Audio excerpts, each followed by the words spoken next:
All right, get ready, because we're diving deep into the Philippines today. Really fascinating place. Yeah, and you've given us some really interesting material to work with here. Looks like you want to get a pretty good understanding of this island nation.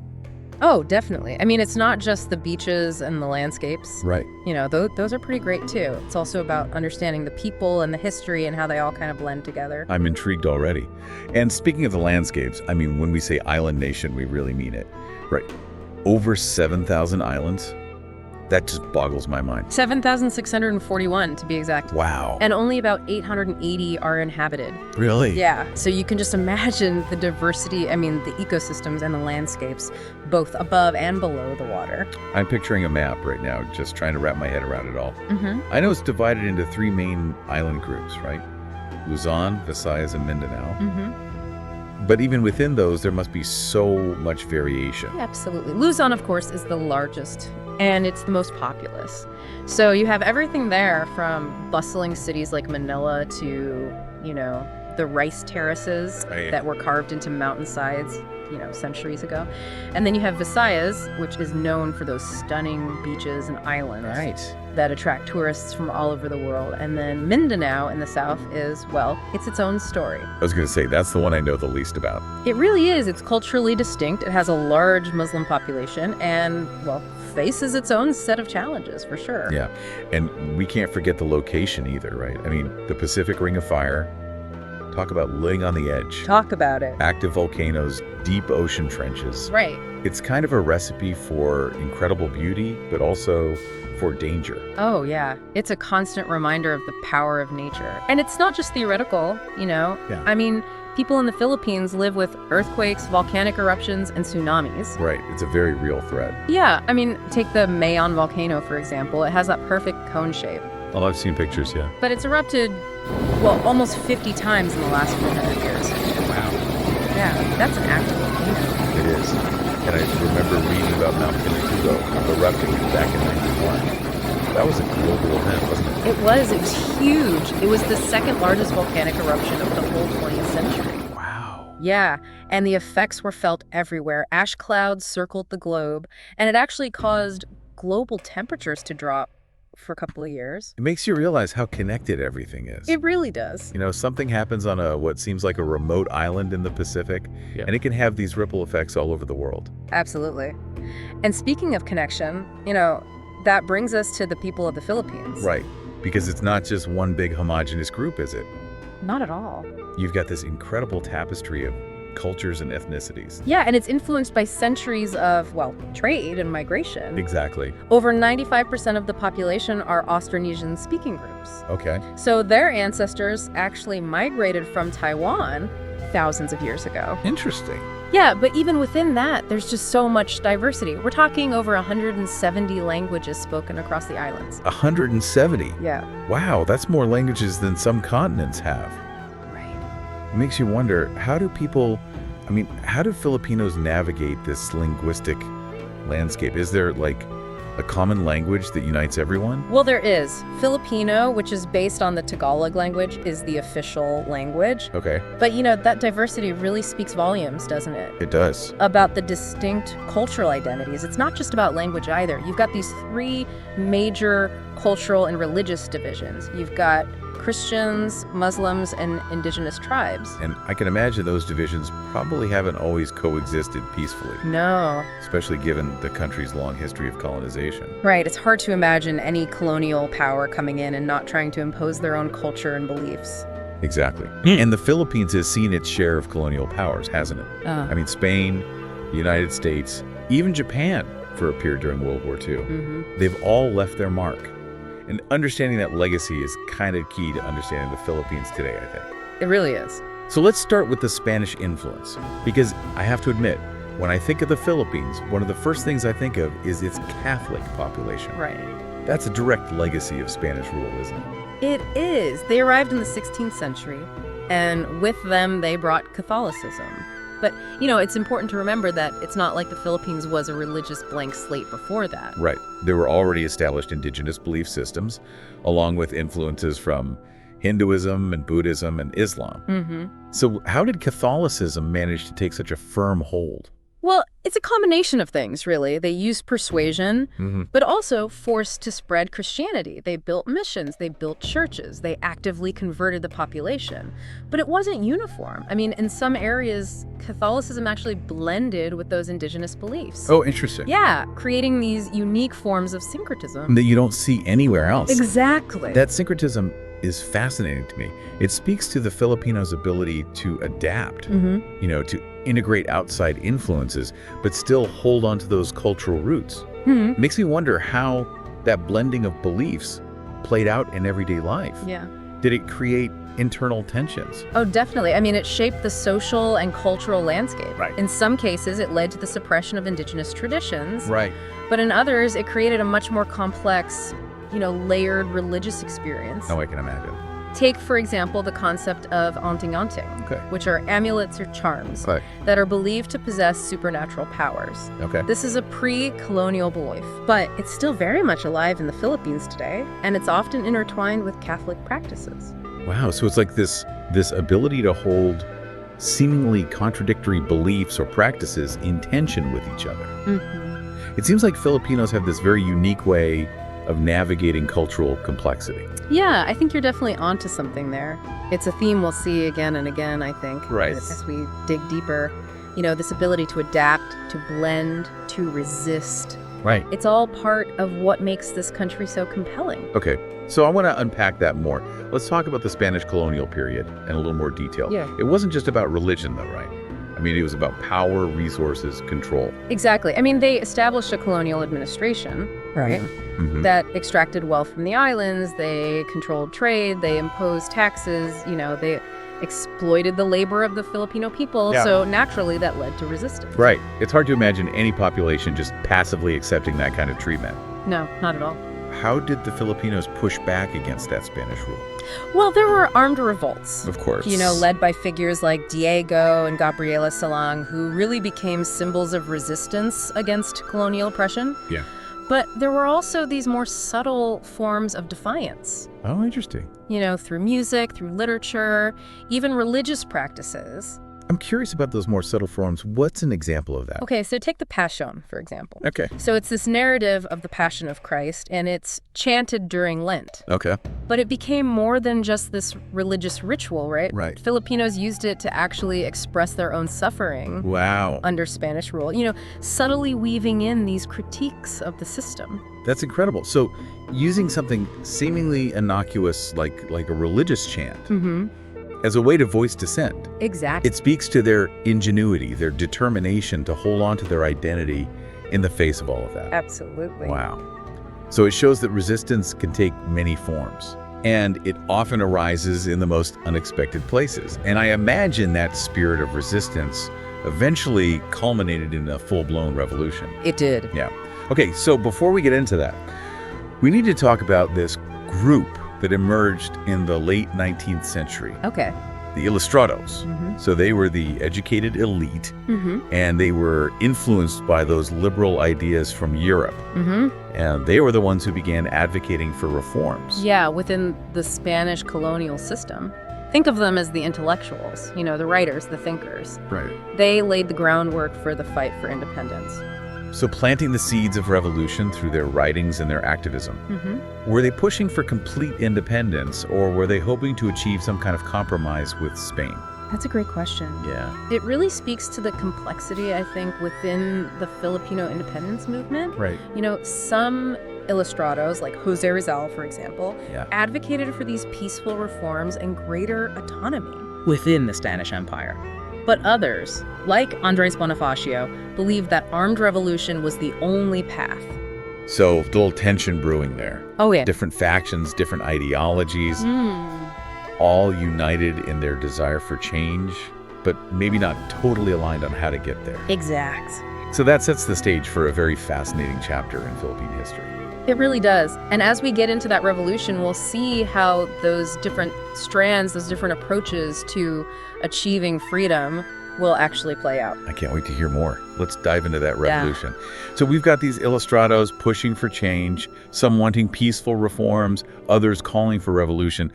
what was the spark that actually ignited that revolution? Well, it all came to a head in 1896 with the Katipunan. Okay. It was a secret revolutionary society founded by Andres Bonifacio. They were the ones who decided that talking was over. Oh, wow. A secret society. Yeah. That sounds intriguing. Who were they? What did they stand for? They were a pretty diverse group, actually. Laborers and farmers, intellectuals, even some members of the elite. But what united them was this desire for complete independence from Spain. Got it. No more reforms, Yeah. no more compromises. They wanted a free Philippines. And how did they go about achieving that? Was it all armed resistance? Well, that was a big part of it, of course. Right. I mean, they launched attacks against Spanish forces, really igniting that nationwide revolution. Wow. But they were also pretty savvy, Okay. They published their own newspaper, Kalayan. Which means? It means freedom in Tagalog. Yeah. And they used it to spread their message and to rally support. So fighting on multiple fronts, huh? Exactly. Both on the battlefield and, in the realm of ideas. Were they successful in gaining widespread support? They were. The revolution just spread like wildfire. Oh, wow. And you had Filipinos from all walks of life joining the fight. I mean, the Spanish, they were really caught off guard by the ferocity and the determination. I bet. It must have been pretty clear that they were facing a true people's revolution. They were. Wow. I'm imagining the energy, the passion of that moment, and all these Filipinos united. It must have been just incredible. It was. But I also know from the material we've got here that this revolution, it wasn't without its own conflicts. Right. Right? What happened with Bonifacio and Aguinaldo? Well, that's a key turning point in the whole revolution. Right. You had this power struggle that emerged between Bonifacio, who was the founder of the Katipunan, and Aguinaldo, who was this younger, much more charismatic leader from Cavite. So clash of personalities, maybe? Or were there some deeper ideological differences at play? It was probably a little bit of both. Okay. Bonifacio represented that more radical faction. Right. And Aguinaldo was seen as more pragmatic, willing to maybe negotiate with the Spanish if it meant independence. Okay. And how did this power struggle play out? Well, it ended tragically for Bonifacio. He was accused of treason by Aguinaldo's faction. Oh, wow. And he was eventually executed. Oh, wow. Yeah, it's a dark chapter. Yeah. And one that's still debated, by historians today. It's a reminder that revolutions, even when they're fought for these noble causes, are often very messy and complex. They are. So Aguinaldo takes control. What happens next? Well, he consolidates his power. Okay. And continues the fight against Spain. He actually declares the establishment of the Philippine Republic in 1898. Wow. With himself as president. Okay. I mean, this was a bold move. It was. Declaring independence. Yeah. From this colonial power that had ruled for centuries. A republic born out of revolution. Yeah. That's a powerful image. It is. But I know that this newfound independence was pretty short-lived. The Spanish-American War kind of throws a wrench into everything, right? It does. The Philippines gets entangled in this larger geopolitical game.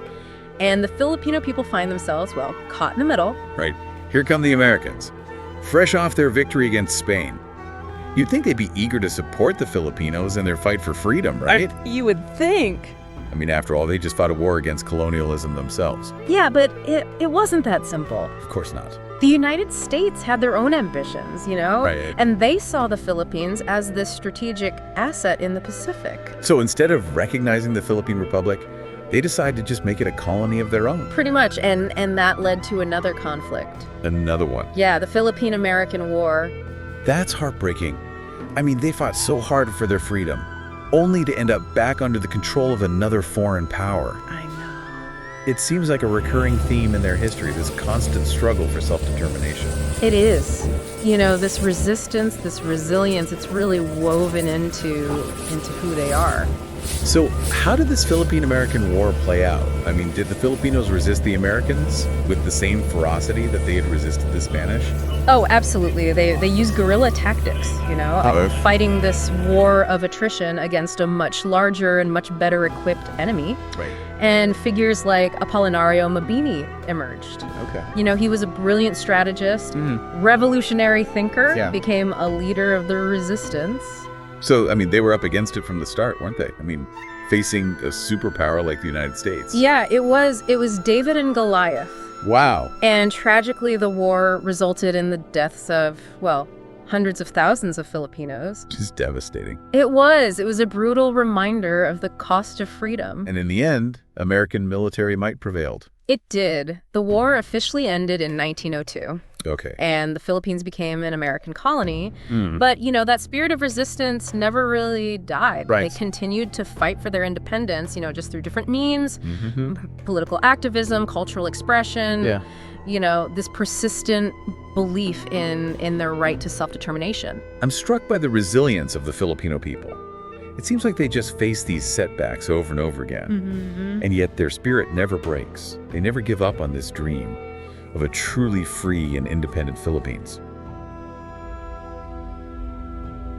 So, what happens next? Well, How does this American colonial period shape the Philippines? Does it pave the way for eventual independence? Or does it create new challenges, new complexities? those are all great questions. Yeah. And they're going to lead us into this really fascinating and sometimes turbulent chapter in Philippine history. Right. We're going to explore the complexities of American rule, the rise of new political movements, and that ongoing struggle to define, what it really means to be Filipino in a world that's, shaped by these global forces. I'm ready. Let's dive into that next chapter. Okay, so the Philippines is under American control now, after a long, brutal war. What's this new reality like for the Filipino people? Well, it's complicated. You see both progress and struggle happening at the same time. Like, on the one hand, you have Americans invested a lot in education, built schools, universities. They modernized infrastructure too. Roads, bridges, hospitals. They brought in a democratic system of government as well. Though it was limited at first. So on the surface, it looks like some positive changes. Yeah. But I imagine underneath, the resentment towards American rule was still there. Oh, you're absolutely right. A lot of Filipinos saw this as just another form of colonialism, just a continuation of what they'd experienced under Spain. Right. And that resentment, it came out in different ways, through political activism and cultural resistance. The source material mentioned the Moro Rebellion in the South. Right. Was that a continuation of the Moros' resistance? It was. They had a long history of fighting against foreign rule, both the Spanish and the Americans. Right. To them, the Americans were just another outside power trying to control their land and their way of life. So the Americans, having just fought a war against Spain for control, now find themselves in another conflict. Yeah, against the Moros. Wow. And these Moro wars, they were brutal, and they dragged on for over a decade. It shows just how tough it was for the Americans to govern a population that was so divided. Culturally and religiously? Exactly. It seems like the Americans really had their work cut out for them. They did. So did they ever try to prepare the Philippines for independence? Or were they mostly just focused on staying in control? Well, there were some steps towards independence, gradual ones though. Okay. In 1916, the U.S. Congress passed the Jones Act, Okay. which promised eventual independence. Okay. And then in 1935, the Philippines became a self-governing commonwealth. They had their own constitution and elected officials. So the seeds of independence were there, but it was a slow process. And then, of course, World War II breaks out. Yeah. And the Philippines is right in the middle of it again. What kind of impact did the war have on the country? Devastating, I can imagine. Japan invaded in 1941, and the country became a battleground between Japanese and American forces. Filipinos were caught in between. And they fought bravely on both sides, which really shows their complicated relationship with both colonizers. It's incredible that the Filipino people had to go through all that. Their country turned into a battlefield. It was a terrible time. Cities were destroyed, infrastructure was ruined, countless lives were lost. Manila, which was once called the Pearl of the Orient, was in ruins. The war's impact was huge. And after the war, did the Philippines finally get its independence? They did. In 1946, the U.S. granted them full independence. Freedom at last. It was a moment of celebration for sure, the culmination of decades of struggle. Yeah. The Philippine flag was flying high again. It was a symbol of everything they'd fought for. But the journey doesn't stop there, right? Rebuilding after a war, creating a stable government, dealing with all the scars of the past. You're right, the challenges were huge. Rebuilding the economy, reestablishing institutions, addressing those social inequalities that had only gotten worse because of colonialism and the war. You mentioned the Hukbalahap Rebellion in the sources. Who were they? And what were they fighting for? They were a communist guerrilla group. Okay. They were known as the Huks, and they'd gained power during the Japanese occupation. After the war, they kept fighting. Okay. But this time against the Philippine government, which they thought was corrupt and controlled by American interests. Another conflict. This time from within their own country. It feels like the Philippines could never catch a break. It does, doesn't it? How did the government deal with this new threat? Well, it was tricky. They used a mix of military force and social reforms. Okay. They understood that the Huks had legitimate complaints about poverty, inequality, and land ownership. But it wasn't just about fighting them. They had to fix the problems that were causing the rebellion. Exactly.